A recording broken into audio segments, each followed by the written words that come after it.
Hi, my name is Bill, and today I'm going to be showing you how to replace the nut jam on your stove.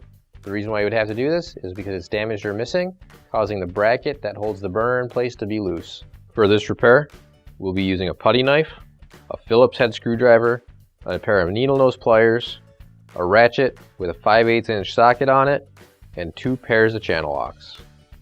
Warning: before doing any repairs, please disconnect your power source. So this is the stove we're going to be using for this repair. It's a Whirlpool.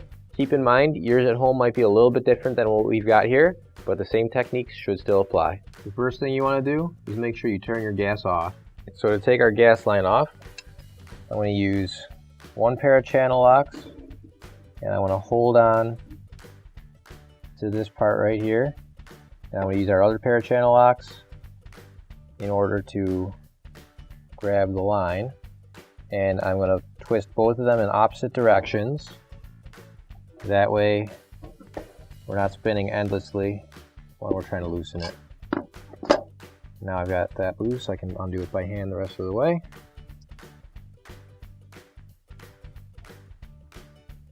So the next thing we're going to do is remove the grates from the top of the stove, as well as the burners and the burner caps. And now I have to remove all the burner screws from the stovetop.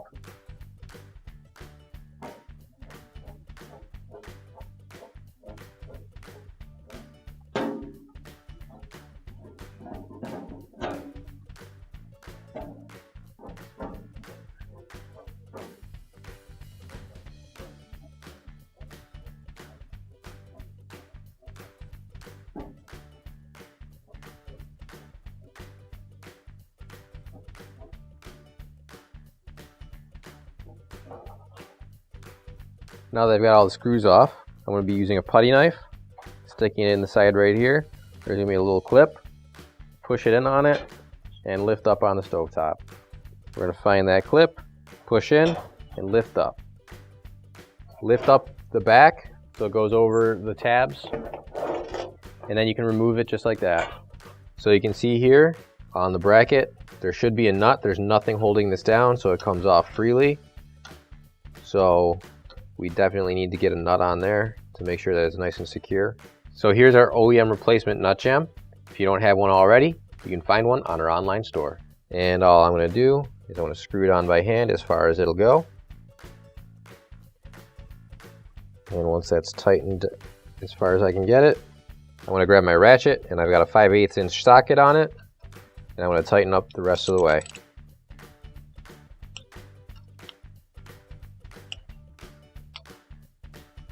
And I'm going to tighten it just enough because I don't want to bend this pipe or anything, but it's going to be tight enough so that this bracket is not moving anymore.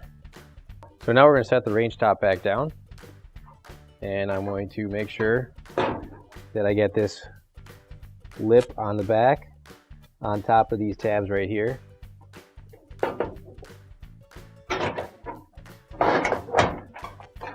And once I do that, just make sure it's nice and flush against the back, and push it down so it clips in. So now what I'm going to do, because these aren't completely lined up, is I'm going to use a pair of needle nose pliers, and I'm going to just grab a small piece wherever I can, line up the holes, and screw it back in.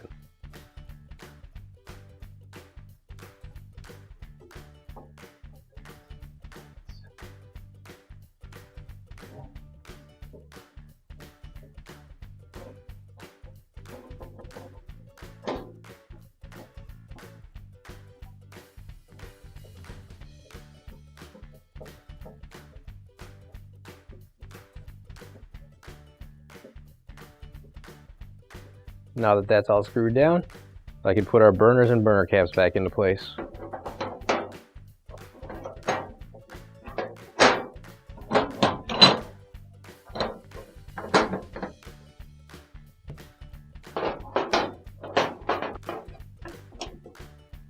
So now we're going to reconnect our stove to the gas line.